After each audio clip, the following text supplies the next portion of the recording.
final minute.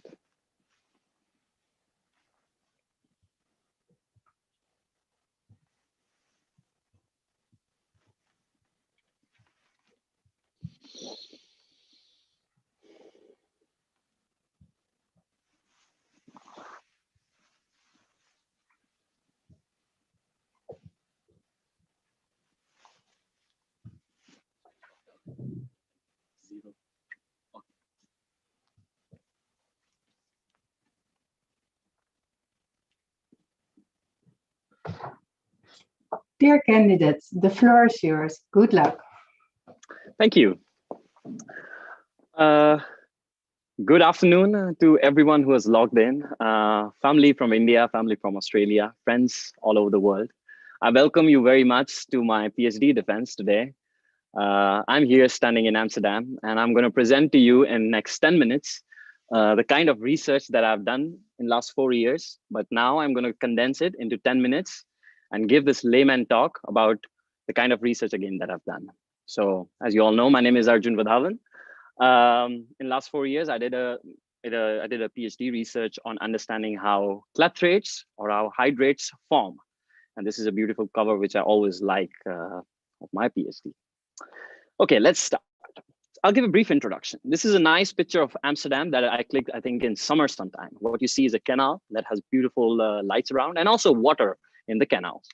This is a picture of Amsterdam that I clicked a few days back, actually. What has happened is that water in canal is actually frozen because it was very cold. Well, in a realistic scenario, from ice, this is what you see. But if you want to look at it from a scientific point of view, what has really happened is water molecules in the state of liquid, they're very disoriented. But in the case of ice, they are very much organized and oriented in a nice little pattern, and they form these structures. Now, these structures is what I call cages. Broadly speaking, my research for last 4 years was trying to understand how phase transition, how this kind of transition from liquid to solid happens, because this kind of thing is still not known and the formation process is still under investigation. And this is what I tried to do. Now, mind you, I didn't really study ice, but I actually studied something a little different, where in case of ice, the cages or these structures are empty inside. But what you can do is actually there can be also stored gases inside these structures.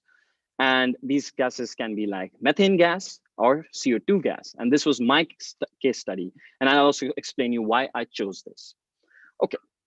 So this is a structure that I was trying to tell you before. This is exactly ice structure, an ice cage, but has this green ball, which is methane gas in this case, trapped inside it. And this is a stable crystal structure on a molecular picture.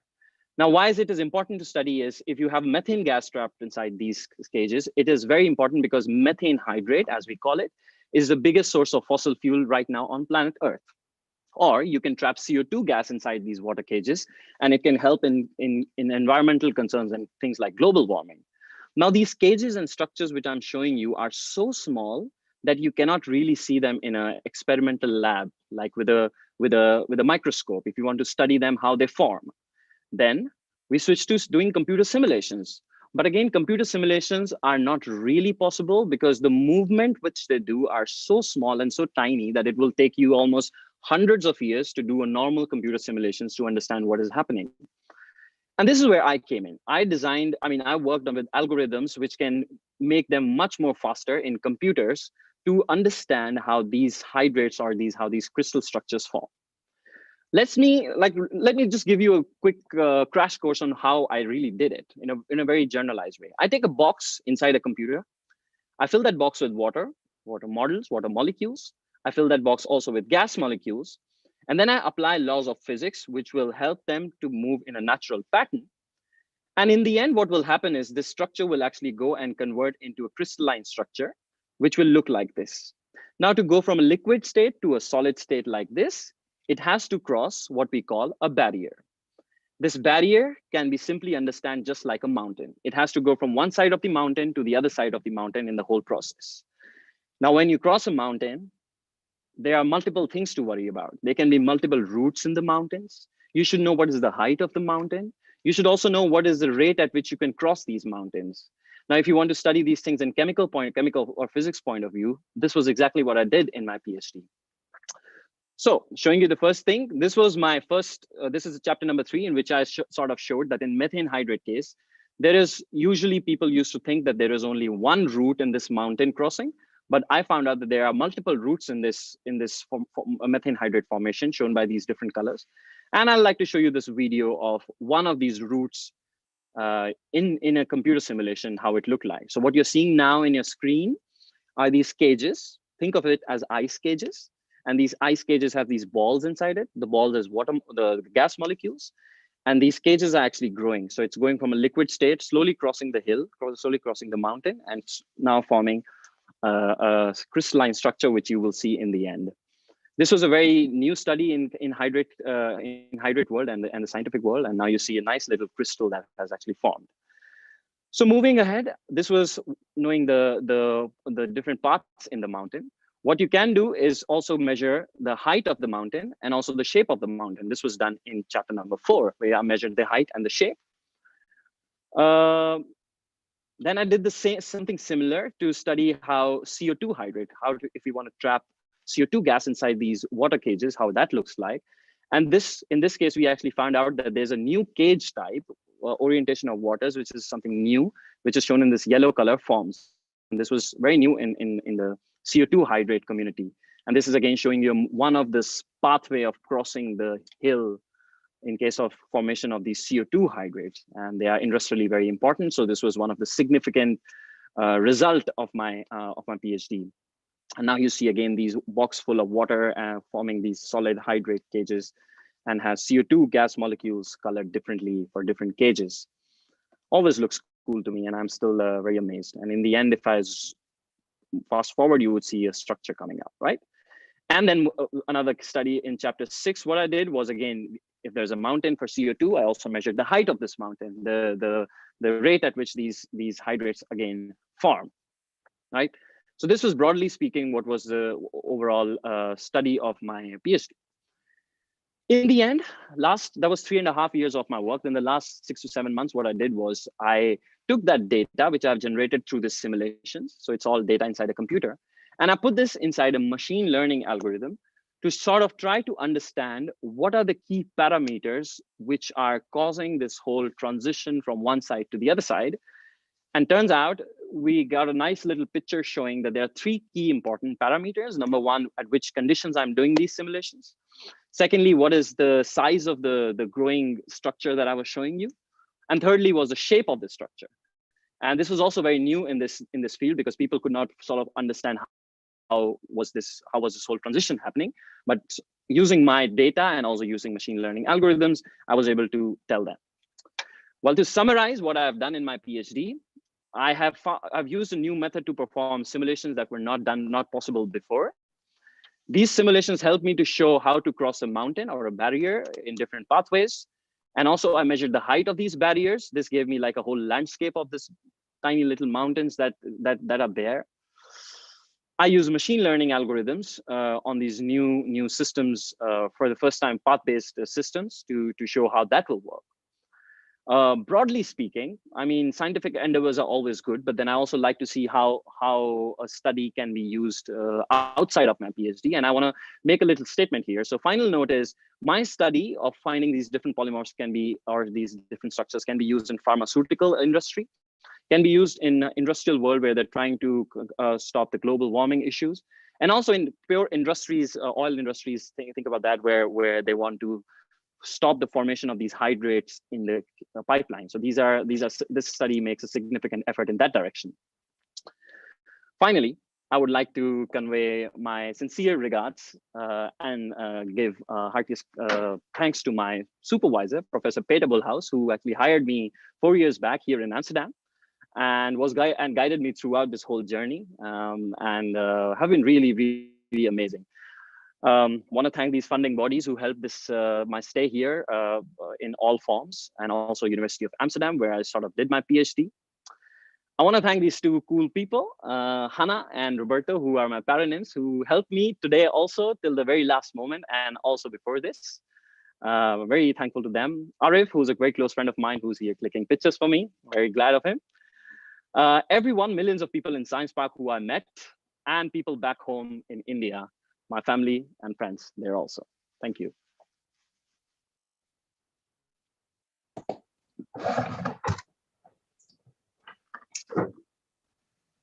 Please turn your cameras on.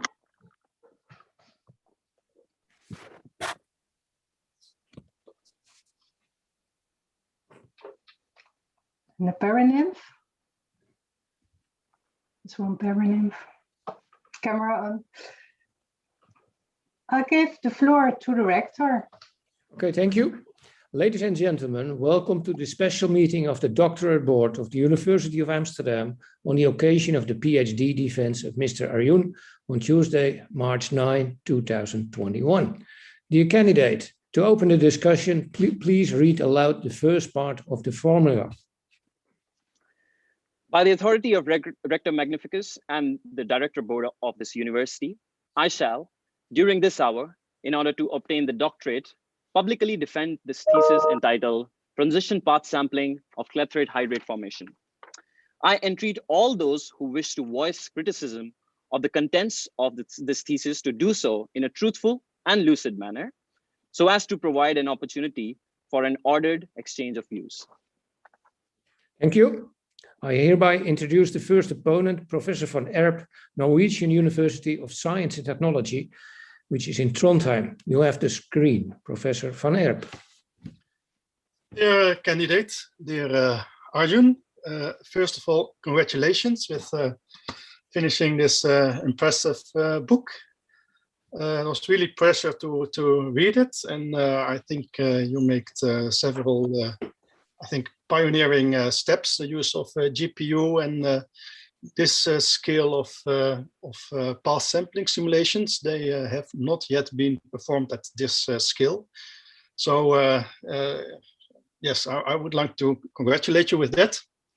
But of course, my task is to put some fire to you to see if you can defend your thesis also orally. So I have some questions to you, and I will start actually in the introduction papers, or in the introduction chapter, or general methods chapter, at page 16. Just say the second line below equation 2.3, there you say that given the potential Vi, so you indicate that there is a potential of atom I. Can you elaborate on that, what you mean with the potential energy specified for atom I? Highly esteemed opponent, thanks a lot for your kind words. I'm grateful that you like my thesis, and also thanks for the nice question. That's a very interesting observation, actually. So potential energy exists for a whole system. I didn't meant to specify for atom I. So I do realize that how you're pointing it out. But I would like to correct myself. I think it's meant for the whole system. It's not for a single. Okay. Yes, that was perfectly answered. Of course, you might expect, since I'm into algorithms design, that I will have some questions on the algorithmic part. Yeah. It might not come as a surprise. And I have a question, say on page 24, where you explain, at least you explain for the first time there, the spring shooting move. Yes.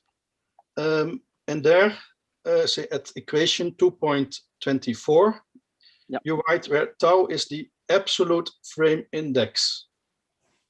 How should I see this? Where does the counting start, the index? Do you start at the start of the path, or what is the index 0 or the index 1?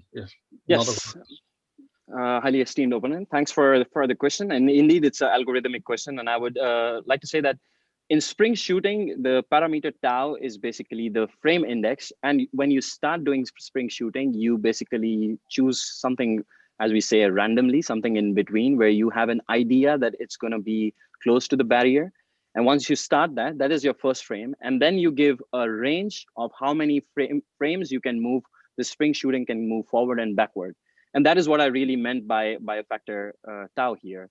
So what I meant by absolute frame index is, absolute is a term defined because in the time when I was writing this thesis, there were other groups that worked on similar methods. And they didn't define the range by the number of frames, but they defined a range by other factors like how much is the order parameter changing. So my term, or the using the term absolute for me was more in the sense that we use the real number of frames actually.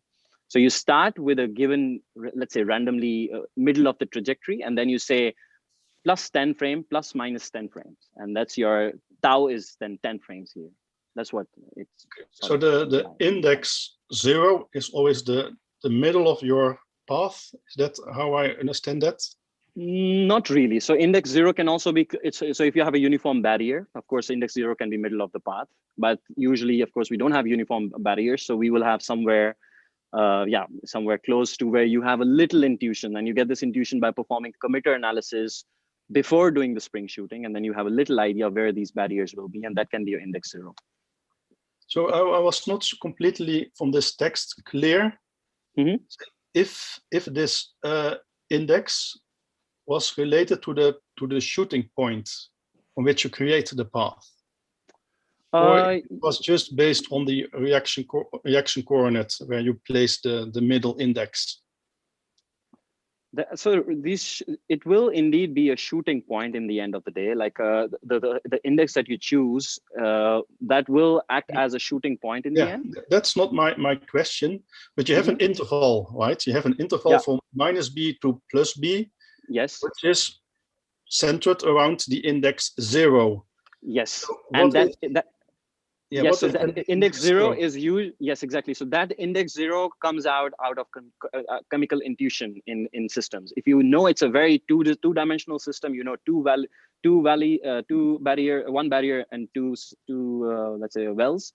Certainly it can be middle of the barrier, but usually it's not like that. So I did a little committer analysis in each of the cases. And then I sort of get the idea that, oh, this is a whole trajectory. My barrier seems to be somewhere in between 40% of the start of the trajectory. So I take 40% as the index 0 and then do the simulation. Okay, okay, then that's a pity, because I was assuming that it was related to the previous shooting point. So I cannot. So you're exactly right. So this is how you start the process. But then when you move ahead, then it is always the previous shooting point. So I was thinking of how you're calling index 0 as the first index. That is in index 0. But index 1 will be now related to the previous shooting index, which was selected. Yeah. That's good, because then I can ask my follow-up question. Please. So say you create a path with a shooting, forward shooting or backward shooting. Yes. So the index 0 is the point where you started this forward trajectory, right? Yes. Okay, then you're on the same page. So my question is, doesn't that create some kind of memory in the sampling? Yeah, indeed. And that is maybe the 3 golden rules of Monte Carlo: detail, balance, ergodicity, and it should be Markovian.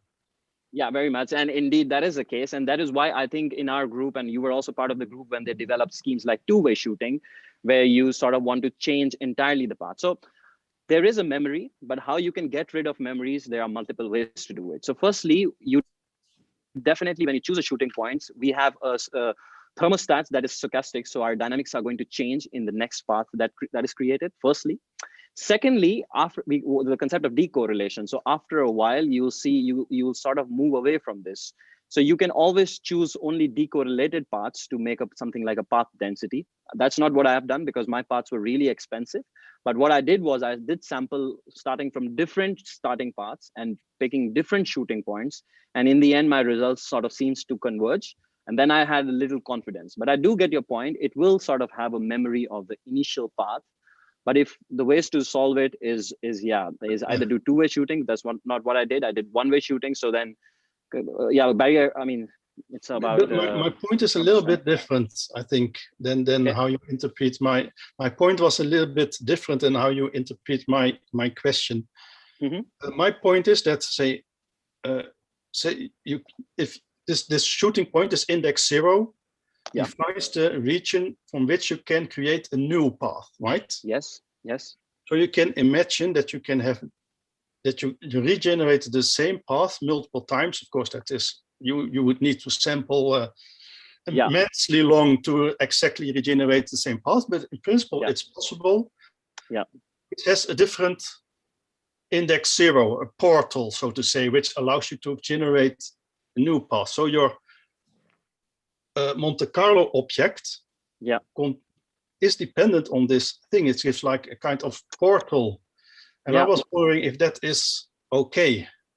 If there is not a Markovian behavior in your Monte Carlo, Markov chain Monte Carlo approach. I would,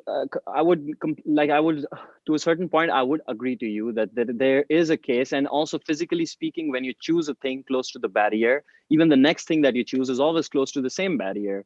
So that is also the reason why we always say like things like spring shooting will only work in one barrier, not in case of two barriers. But again, I do take your point, but I had this in mind when I was always submitting my articles and getting rebuttals. But the way to solve this was starting from a new, like I can take 10 different initial paths and repeat this process for 10 different initial paths. And if after a while the results sort of seem to converge, then I have a little confidence on my system, on my calculations. Yeah. Can I ask the rector how many minutes I have? 0. Oh, no more time. I'm sorry, your time is many up. more questions, but thanks. But sorry, your time is up indeed. Yeah. And we have to continue, and we have to go to the next opponent, which is Dr. Tribello, Queen's University, Belfast, Northern Ireland. The screen is yours. Okay, well, dear candidates, thank you very much for this extremely interesting piece. Very impressive that you can use these methods now to study nucleation problems that are this complex, and commend you on the work that you've done. I have a few sort of general questions about what you found out.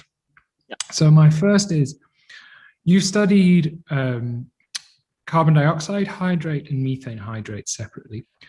I wondered, can you summarize the similarities and differences you see in the mechanisms of the formations of those two compounds?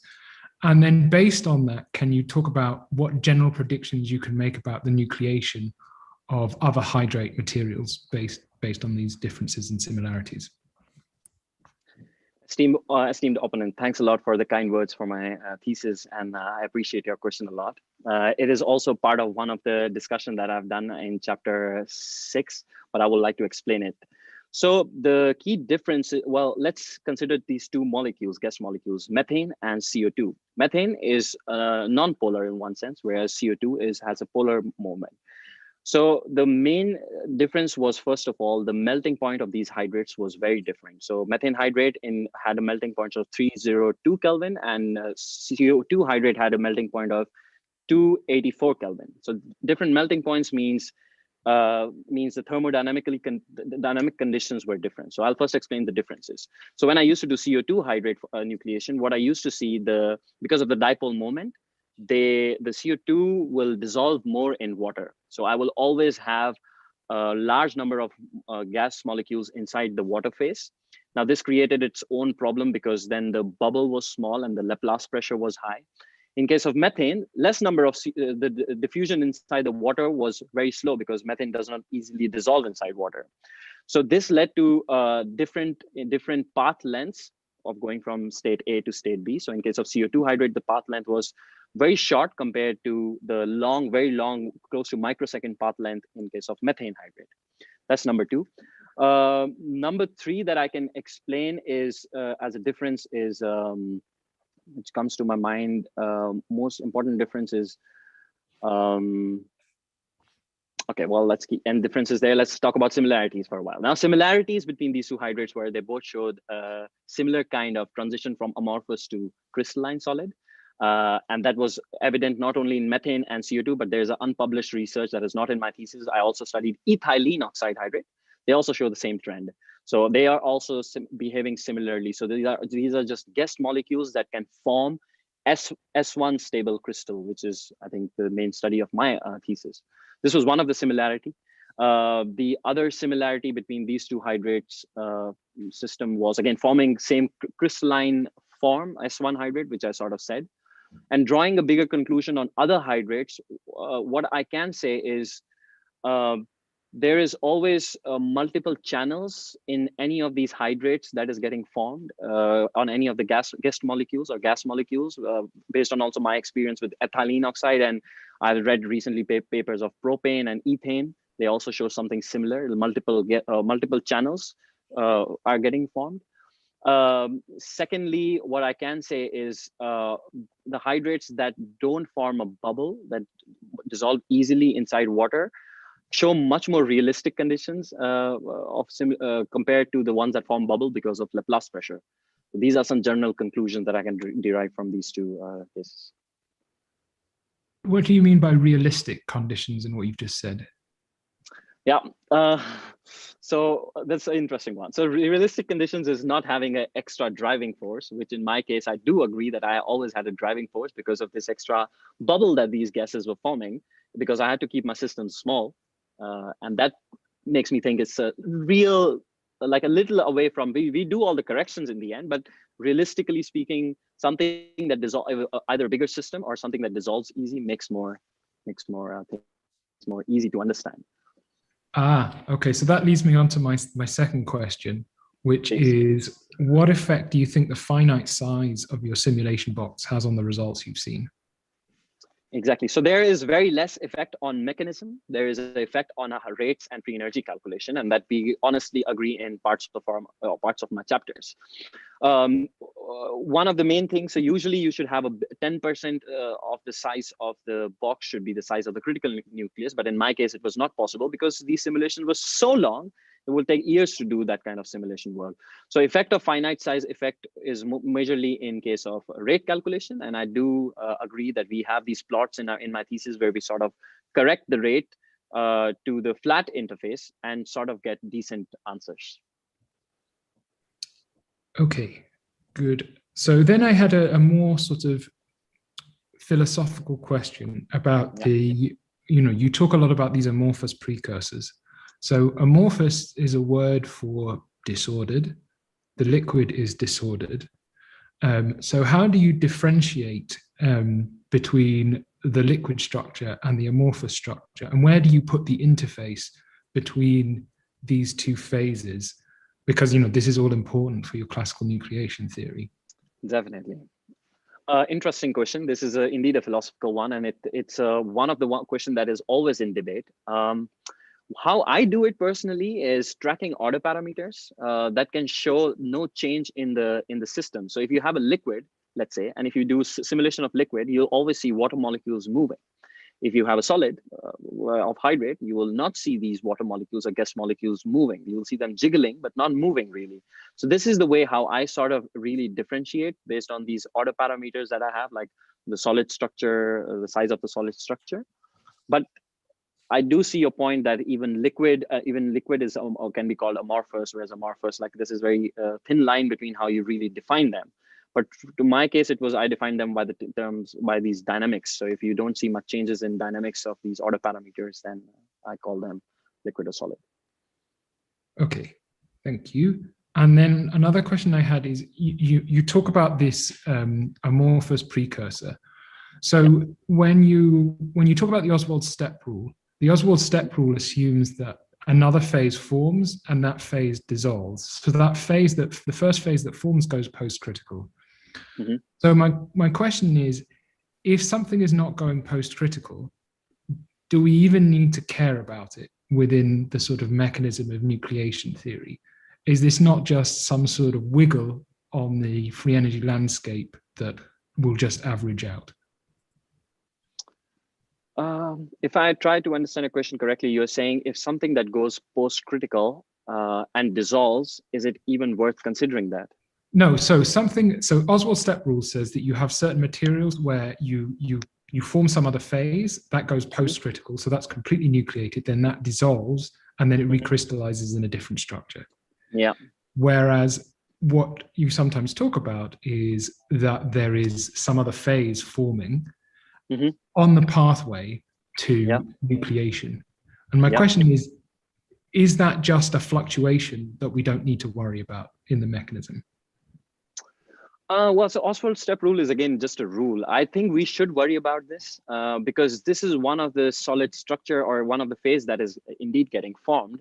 How I try to explain it in terms of Oswald's step rule is usually they always say that there's going to be an amorphous structure that forms and then it slowly transforms into crystalline structure, completely taken. But in my simulations, what I used to see was you could directly get into crystalline structure. So I personally think we should not avoid it. If it is showing in our simulations, there is something about that phase that thermodynamically it is getting formed. Yeah, that's how I see it. Did I answer your question correctly, or is this the sort of answer you? Yeah, no, that's fine. I don't know if there is a correct answer. So thank you very much. I think that's my time, so I surrender my time. Okay, thank you very much for your question. The next one is Dr. Covino, Frankfurt Institute for Advanced Studies in Germany. The screen is yours. Thank you. Dear candidate, dear Arjun, thank you very much for the very nice talk, which I enjoyed a lot. And also my congratulations for your fantastic doctoral work. It was very impressive. I read it during the winter break and I got to learn a lot by it. So let me come to some questions. The first question is about the first equation that you write in your thesis, equation 1.1. Just starting point from for classical nucleation theory. This is, you say, it's a free energy, right? And one of the hallmarks of free energy is that they depend on temperature. Yeah. Where is the temperature dependency in that equation? Can you discuss it? And also, can you give us a physical intuition about what these terms are about? Esteemed opponent, thanks a lot for your kind words and reading my thesis during your winter break. I hope you indeed learned a lot. In equation 1.1, that's a very clear thing that you have mentioned, and also something that I plot on figure 1.5 just below it, where I show free energy is dependent on temperature. And I also used to always wonder, how does it? Because it doesn't really, there's no T in this whole equation. Well, the T is actually a little bit hidden here. It's hidden in the terms called surface tension, which is a gamma parameter, which is in this upper the surface energy term, and also temperature is hidden in the driving force, which is the delta mu term here. And to how to really understand this is when you increase the temperature, you sort of change the system's surface tension sort of indeed changes, and that changes the surface energy, which will affect the nucleation. And also the driving force, delta mu, changes because system has different sort of kinetics compared to one temperature or the other temperature. And these are the two hidden terms which sort of don't show up in this equation. And okay, so thank you. Then jumping to figure 7.6, which is towards the end of your thesis. Yeah. Right, and here you did.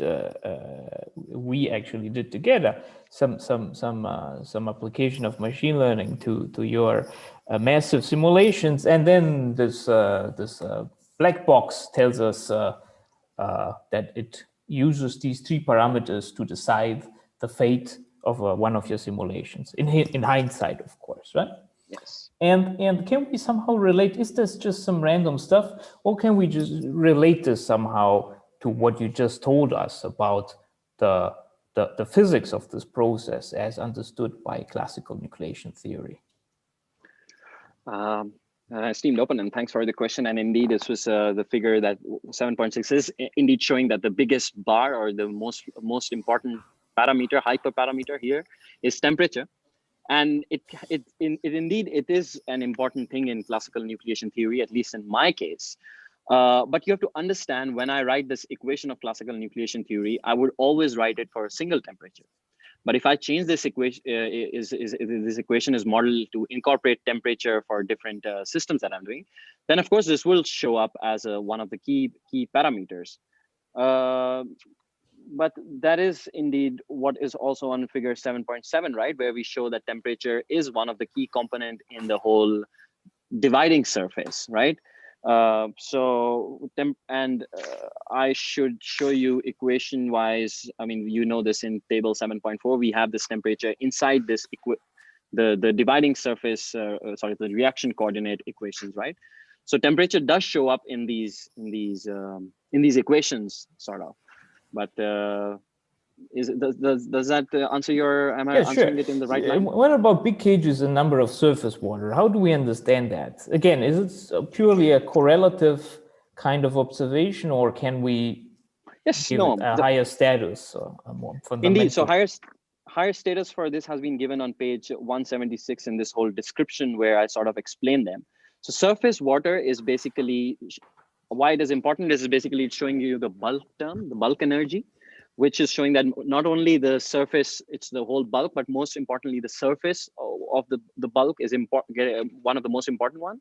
And the second thing is actually the shape, which is the cage type, which is again showing up as a shape parameter in this whole in this whole description. So it's not just a random chance that these things have come out in the machine learning algorithm. It is actually showing the physics behind the whole process, that actually indeed it's the size of the nucleus, the shape of the nucleus, as I say, and then also the temperature. Good, thank you. Then coming to something a little bit more technical, you use a specific force field for water. Yes. therefor ice. Yeah. And so what's so special about this force field? Why did you have to use it? And how did people parameterize this force field, if you can comment about that? Yes. So esteemed opponent, thanks for your question. This is a question that I'm always often asked when I also submit my research articles.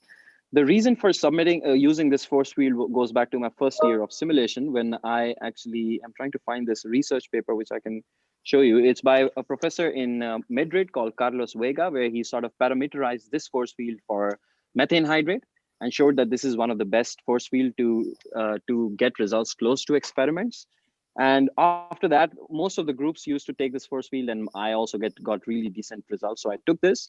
One of the best way to use study hydrates in future would be to use polarizable waters, but again, that's not beyond the scope of. But for instance, say that you know, everybody that does proteins, for instance, would use TIP3P, right? Why could you not use TIP3P, for instance? I could use TIP3P, and there's a very nice plot, not in my thesis, but in that paper of Carlos Vega in 2010, which they show that TIP3P is far away. The melting temperature using TIP3P is far away from the experimental results. And so the best one was TIP4P, and TIP4P, mind you, is very expensive, but it's still, we chose to use it because it shows much realistic sort of cages that are getting formed. So it freezes at the right temperature. That's what you're trying to say. Indeed, exactly. Okay. That's what I'm trying to say. Okay, our last question, if I may. You say that these kind of studies have the ambition to be helpful to in technological kind of applications to fight, for instance, climate change.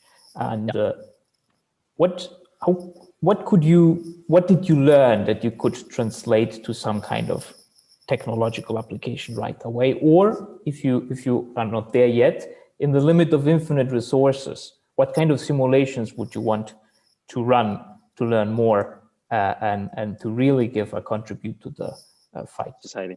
Indeed. Thanks, esteemed opponent. Thanks for your question. I really always also think about this because these are things are always in computer, and I wonder how they would happen in realistic world. One of the key thing is in my simulation, CO2 hydrate is one of the things that actually labs, especially in Singapore and NUS, they are actually making CO2 hydrates, and they always don't understand why these different sort of phases form. So my results will show them why one polymorph is getting formed compared to the other polymorph. Secondly, not a part of my thesis, but I had also done simulations of hydrogen hydrates where you can store hydrogen gas inside these hydrates. This is very interesting because right now transportation of hydrogen gases is really difficult because it sort of blows up, or it has its own issues. But you can actually put hydrogen gas inside these water cages and actually just transport it. So in terms of if I have infinite resources, I would love to perform a proper simulation study of hydrogen hydrate and then see how they sort of form cages, at what temperature pressure conditions do they are stable, and all these studies around that. So that is the second one. Methane hydrate is technologically important is because I used to share my research articles with people at Shell also, and they were also really fascinated to see the conditions at which these hydrates form one cage compared to the other cage, because this will define overall in realistic world how you actually see them. So that's how I foresee it. Thank you very much. Okay, thank you for your questions. Your position will be continued by Professor Bon, Institute of Physics, University of Amsterdam. Professor Dear Wadhawan. candidates, I join the other members of the committee in congratulating you with a beautiful piece of work. I've been fascinated by these hydrates for a very long time, and I don't understand much of them, and I understand a little more after having read your thesis. Still, there's lots of points of confusion, and so my first major confusion arrived at figure 5.9, page 124, where you show that with a 3% difference in temperature, your final result is completely different. You can get either amorphous or crystalline material. And I'm wondering why there's such a huge effect of the temperature and whether this is really kinetic. You're throwing ropes over mountain passes in the dark, as your highly esteemed promoter would say, or whether it's thermodynamic. So do you have any idea about what the equilibrium is at these different temperatures? Highly esteemed opponent, thanks for the kind words for my thesis and also for the question. That is indeed an interesting thing. I think this is both thermodynamics and kinetics play a role here. We do know that these hydrates that I am sort of forming here are supposed to form a crystalline form at right conditions. And that crystalline form was actually seen at 268, 270, 273. But when you form these other hydrates, they are, in those cases, they are barred or sort of stuck in this kinetic issue, because if you, let's think of it in this way, if you lower the temperature, the system, like let's say water, have lower energy, everything is low in their in the simulation, that will not let them go to a completely crystalline form. So they sort of get stuck in a kinetic mistrap in this whole landscape. So given enough time, and if I keep these simulations running, let's say for a million years, you will see that their proper thermodynamically stable state would be reached, but it could not reach in my simulations. And so I classify them as amorphous and crystalline, in my case, in barely just 3 degrees, 3 Kelvin. Okay, I'm not completely sure that this clears up my confusion. So if I look, for instance, at figure 5.1, page 111, I see that these nuclei size in figure D are very, very small. And I wonder if you have such small clusters, how you would distinguish something crystalline from something amorphous. If I have, I'm an experimentalist, I would do X-ray diffraction to decide whether something is a crystal or not. And this probably wouldn't work. Highly esteemed opponent, thanks for the remark. Actually, that is indeed true. If you look at an experimental from a microscope, you would not able to distinguish. The good or the fun part about simulations is I can actually track each crystal and see what is it composed of. And so if these cages that I usually form, in a crystalline structure, I know what is the proportion of these cages. So if I see at the barrier or the critical nucleus, if that is something similar to that crystalline structure, I say it is crystalline. And in my case, I used to classify everything else as amorphous. And this was just the way sort of hydrate community does it. So this was, I can say that in simulations, you can do it, and that's how we do it. And that's why we were able to classify, like saying, this is amorphous and this is crystalline. I take the point that if you look at the same things at the same temperatures in an experimental lab, you will indeed have difficulties classifying, saying, hey, if this is a crystal or if this is a amorphous. So this is, I will say, this is a good part about simulations that allow us to classify this. Yeah, but there's some arbitrarily things in your remark that is similar. That's, I guess, what I'm trying to say. Which was just a remark, not a question. Oh. To go on, if I go back a little bit, I come to page 99, figure 420. I see the nucleation rate as a function of temperature. And there you have 3 different flavors of classical nucleation theory, 4.6, 7, and 8. And if I look carefully, right around the freezing temperature, there can be 30 orders of magnitude difference between the different calculated nucleation rates. And so the question that this poses is it even useful to think about these calculations? And you even have the guts, as I might say, to compare your simulation results to these calculations. Highly esteemed opponent, thanks for pointing that out. It is one of the biggest issue was during also my acceptance of this article. How you have to read this is the green curve. I wasn't a referee. Oh, thanks for clearing that. I mean, I think referees were also very kind in the end because we could explain it, and I will explain the same things to you. The green curve in this whole plot is the flat interface. In my system, as I was explaining to Professor Gareth Trebello, we have an overdrive because there's a bubble which has to be corrected, but we cannot correct because these simulations are really long. So we went ahead with those simulations, and then we did calculate the rate, which is shown in the red line. But if you remove the bubble pressure, extra Laplace pressure, then you get something like a green line. The whole point is, again, what is it sort of is showing? Are our results wrong or right? It is a scientific endeavor in the sense that we can do these calculations today. Tomorrow, when we have faster computers, we can actually do also on flat interface, and then you can compare or get a realistic sort of approach. But this is just a way of showing our result compared to something that we could not simulate, but still is more like a flat interface where the interface between liquid and water is not curved, which probably happens in a realistic system, and then showing those results. So it's I do get your point that you say that these results are really different, but they are not really, they are different just because we show them they are supposed to be different because the driving force is different there. Okay, thank you very much. I give the word. Okay, thank you. Director. The opposition will be continued by Professor Woutersen van het Hof Institute for Molecular Sciences, University of Amsterdam. Yes, dear candidate, like the other committee members, I would like to congratulate you with a wonderful thesis. Like Professor Bon, I'm an experimentalist. And to me, it's always very impressive that you can somehow manage to simulate these rare events that normally would take forever to simulate. But like Professor Bon, I was also a bit surprised by this 20 orders of magnitude mismatch between theory and experiment. I think, of course, theorists and experimentalists, we should all be friends. And what is 20 orders of magnitude between friends? But still, given the fact that this result is so much off, you also wonder whether the qualitative conclusions that you sometimes find, for instance, in chapter 3, where you see a crossover between amorphous and crystal-like nuclei, whether that is actually maybe also not completely correct. Could you give a way to experimentally test those ideas of chapter 3? Highly esteemed opponent, thanks for your question and also kind words. I want to point out that right now in the world where we do simulations, these models and these systems that we work with it's still very new.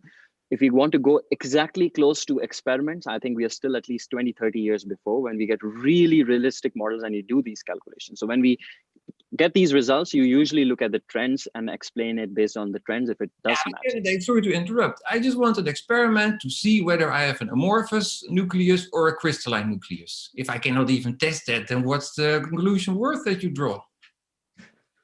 I think experimentally you can see amorphous and crystalline nucleus. I think I do remember reading some paper, which I don't recall who wrote it, but you can in fact distinguish these crystals as amorphous and crystalline as I find in my study. So how can you do that then? Because I would expect that this is a kind of, well, like you say it yourself, it's a rare event. So before you know it, you have a crystal. So how can you actually observe this nucleus then, if I may ask? You cannot observe the critical nucleus, you would observe the final product. And my study says that if you have an amorphous nucleus, you will form an amorphous solid. If you have crystalline nucleus, you will form a crystalline solid. So if you get two different... I understand. So it's basically then the end result that shows you, that confirms the simulation. Exactly. So next question also related to, let's say then, the relation between the in silico world and let's say the real world, whatever that may be.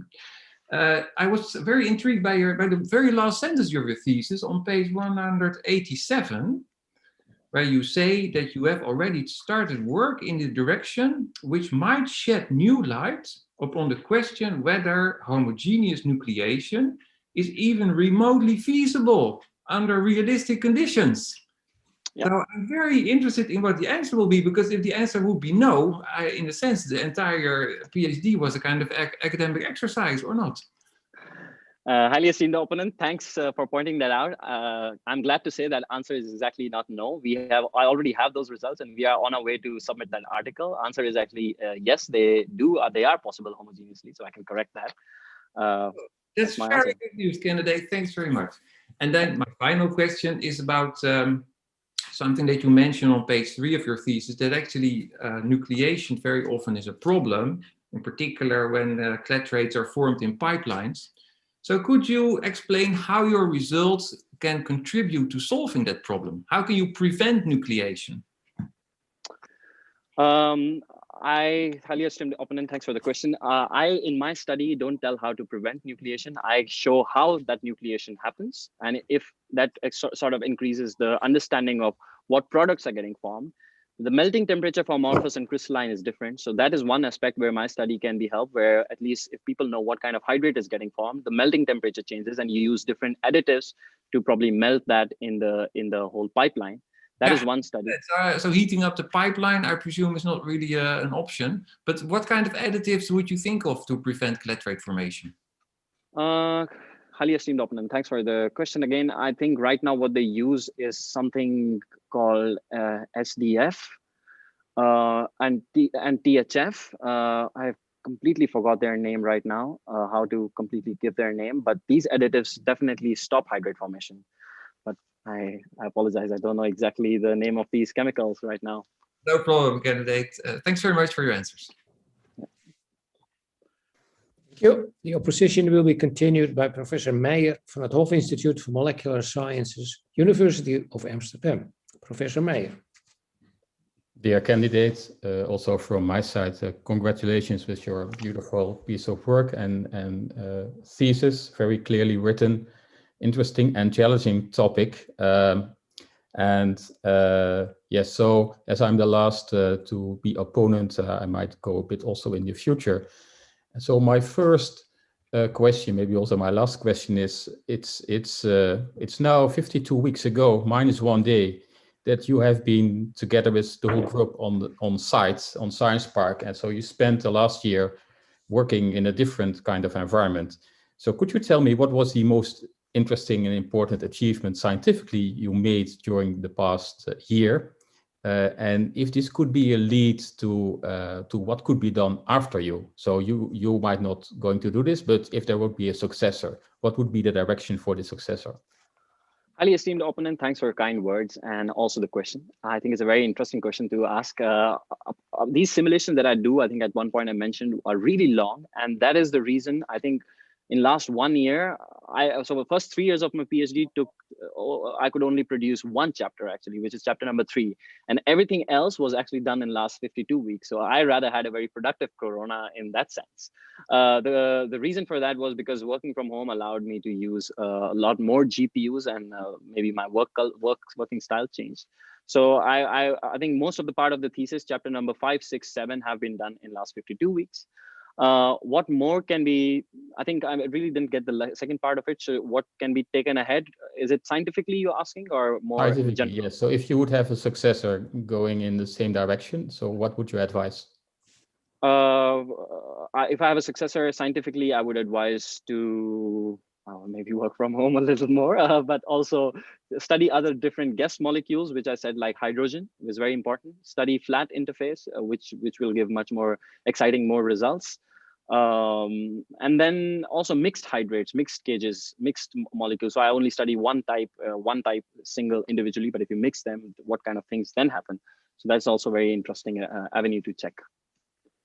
Okay, thank you for your answer, and also good to hear that you could actually work reasonably well over the past year. Then I have a bit more, maybe a bit more on detail. So one of the aspects of aqueous system is that there's often ions around, and so they affect somehow the structure and might also affect the whole process you have been studying.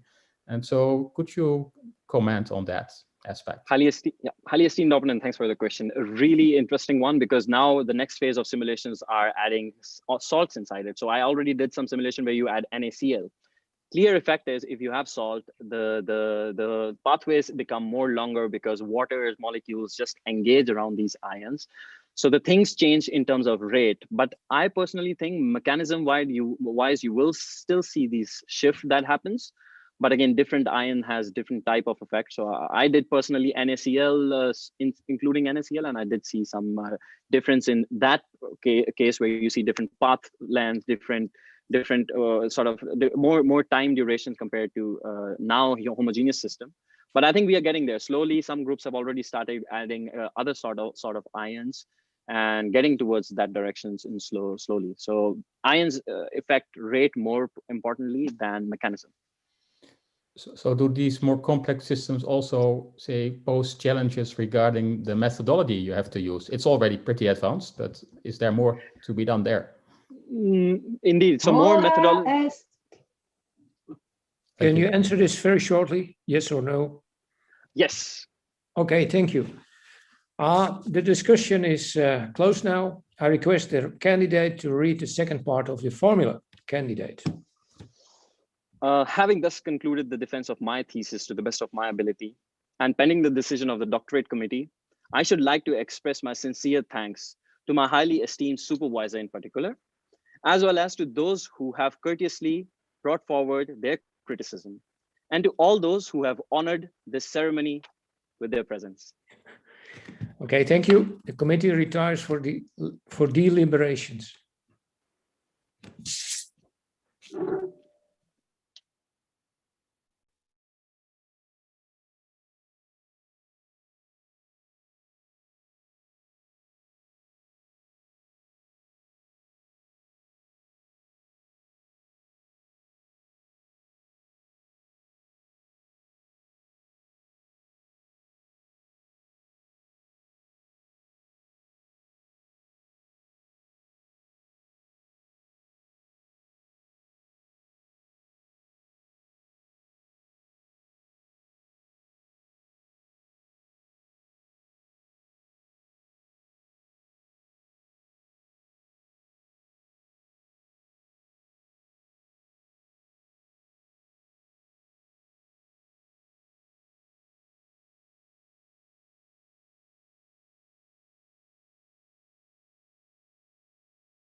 Can I unmute myself? I don't have to speak anymore.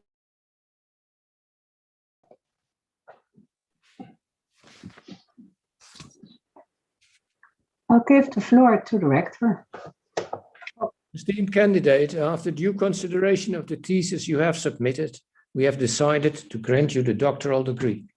Professor Bolhuis and Professor Shihab Zadeh are authorized to confer this dignity to you in the customary fashion. Professor Bolhuis. I most willingly accept the task assigned to me by the Rector Magnificus of the university. And now I have to put on this, I guess. By virtue of the power conferred on us by law, and in accordance with the decision of the Rector and the Doctorate Board of the Amsterdam University, I hereby confer upon you, Arjun, the degree of doctor and grant you all the rights pertaining thereto by law or custom. In evidence thereof, you will be presented with the degree certificate signed by the Rector and the supervisors and confirmed with the Great Seal of the University.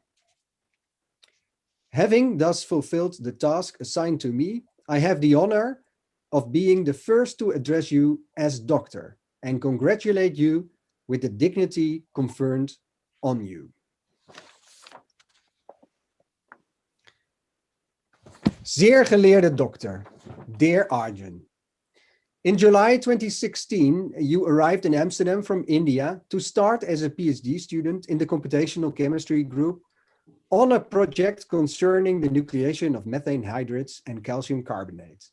This project was part of the Computational Science for Energy Research program and originally proposed together with my experimental colleagues, Professor Nosheen Shahid-Zadeh and Professor Daniel Blon from the Institute of Physics, who are both here present today as co-promoter and committee member respectively.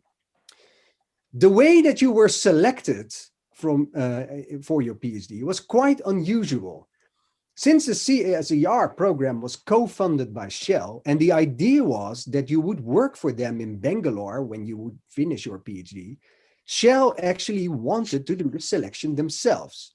So in short, you were pre-selected from a pool of roughly 100,000 students, and once selected, which was an immense, quite a feat, I would say, there was a matchmaking phase in which all the students were interviewing, by Skype, with their preferred supervisors. It was almost like the prospect PhD students were interviewing the professors and not the other way around. So this was a quite strange feeling at the time. I felt like I had to do exam or something like that. So since you had been studying geoscience and had been working for Schlumberger for a while, you had a natural preference for the topic of our research project on methane hydrates and calcium carbonates.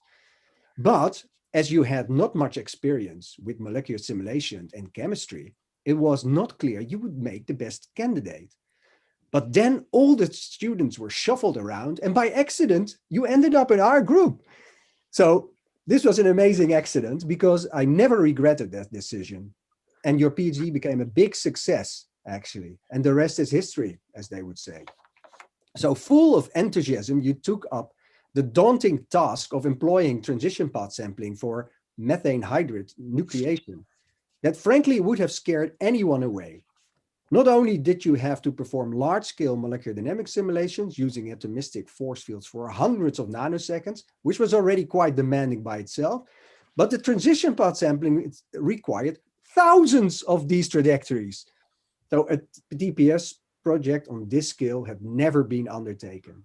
However, you did not run away. Instead, you remained calm and did everything you could to make the project a success. And indeed, it did work in the end, thanks to newly bought GPU clusters and the novel open path sampling packages. However, things were not without some struggle. You quickly realized that you could do only small systems at moderately high supersaturation and with a small reservoir of methane molecules, as you pointed out in your defense. Later, it turned out that we should have probably have started with a much larger reservoir of methane to have this famous flat interface. But at that time, we did not believe it was feasible, and we went for the smallest system that we could find and that would be allowed. That actually worked, and it led to novel atomistic insight in the polymorphism of methane hydrate formation and was published in PNAS, and is actually now considered a prime example of the power of TPS, revealing how one mechanism is preferred over another and how the underlying free energy landscape is changing with the degree of undercooling and morphs from forming amorphous solids into forming crystallite solids. And a most interesting finding from that particular work was that these mechanisms could actually coexist at the same temperature, which was actually quite unheard of at the time. You went on to compute the nucleation rate with transition interface sampling, a path sampling technique that was developed by Professor Titus van Erp, who is also present here in our committee. This rate calculation was actually a lot harder to publish, we found out, as reviewers just did not believe the simulations were realistic enough to be relevant, due to the small system sizes again and artificial reservoir effect. Of course, it did also not help that we were stating that previous computations were wrong. However, in the end, we were successful, and it led to a great publication in the Journal of Physical Chemistry. After this success, you were supposed to work on calcium carbonate nucleation. However, you quickly found out that existing classical force fields were not up to the task, and instead you chose to extend your cleft rate formation studies to include CO2 hydrates and also ethylene oxide, as you pointed out, and even hydrogen. But all of these were also relevant for climate research. And this work led also to very nice publications. In the meantime, you realized that you could extract more information from the trajectories in the form of an optimal reaction coordinate. And with your student, Tom Berenson, you had already done some likelihood maximization. But at the time, we just heard about a new machine learning algorithm developed by Dr. Roberto Covino, who is here present in our committee. And you went a couple of months to Frankfurt and visited that group to learn about these algorithms and apply them to your methane simulations. And these results are now under review in a prestigious journal. At this moment, I would also like to thank all the other members of the committee. I'm particularly grateful that Dr. Garrett Trebillo can join us here as an expert in molecular simulation, free energy calculations, and in nucleation phenomena per se. So thank you for coming and joining us. And I also want to thank the other members, Professor Woutersen and Professor Meijer, for their very good contribution to the defense. Arjun, I really enjoyed working with you during the last 4 years. Actually, it was more than 4 years, 4.5 years. I fondly remember all our long discussions and on how to understand the molecular kinetics of hydrate formation. Notwithstanding all your effort in research, you also even found the time to do other things, and always with great enthusiasm. For instance, I found out that you are an enormous fan of 70s hard rock bands, and moreover, that you are also famous for being the lead singer of an Amsterdam-based band. Unfortunately, I was never able to see you playing live, but I hope I still will be in the future. So I hold you on that one. You're clearly also keen on traveling and having visited over more than 15 countries in the past few years. In this respect, you were actually unlucky with attending conferences. First, due to a certain American individual who must not be named, you could not go to the US. Then you were supposed to present your results at several international conferences last year, but this never materialized due to COVID. Nevertheless, one highlight that I remembered very well was the rare meeting in Agra, so which I enjoyed very much, and you too, hopefully. Talking about your Indian background, one thing that kept me wondering, and it was already mentioned by the Beadle, was your name. You came to the Netherlands at Arjun Wadhawan, but then it turned out that you wanted to be just called Arjun without your last name. And you insisted that you wanted to have only your first name on the publications. Now, this in fact led to an enormous amount of troubles, especially with the citation indexes and the citation bases, which had huge troubles with first name only. In the end, I think I figured it out. Single first names are only reserved for the very great.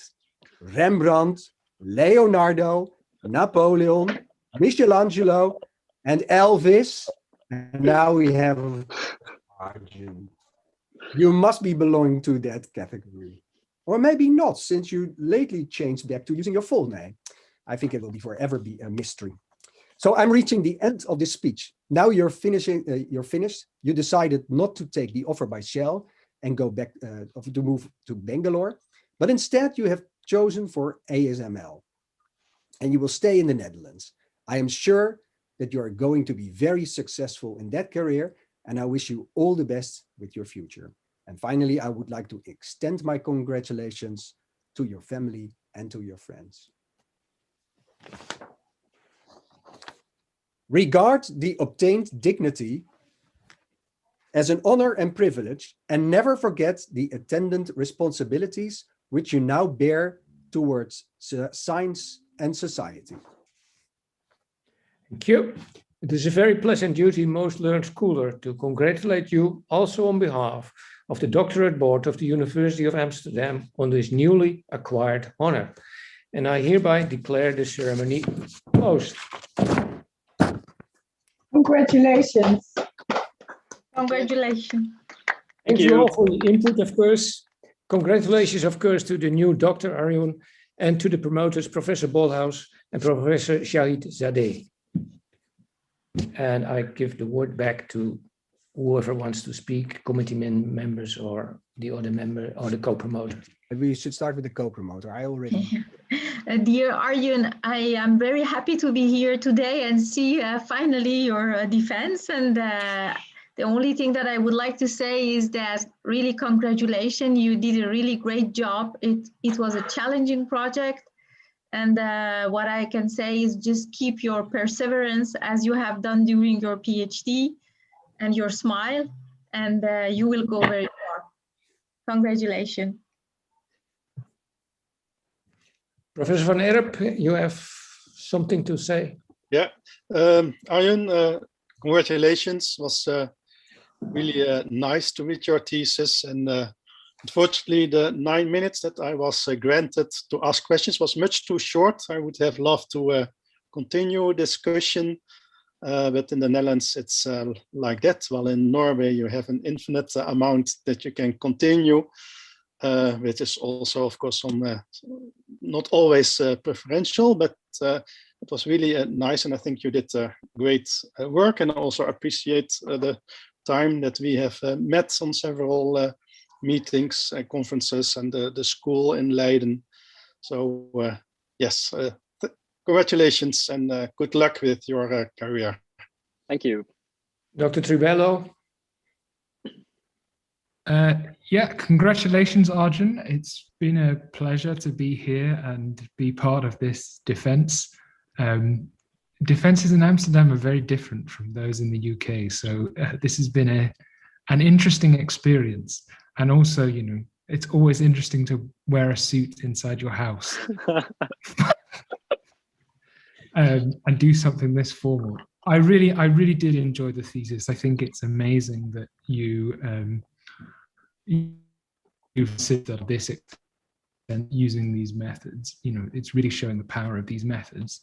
And hearing from Peter some of the difficulties, I'm just really impressed at the perseverance that you showed to basically spend 3 years trying to get the first result in the simulation. I think that's real dedication. So congratulations again. Thank you. Thank you. Dr. Covino. Dear Arjun, congratulations from my side too, and for this well-deserved new title.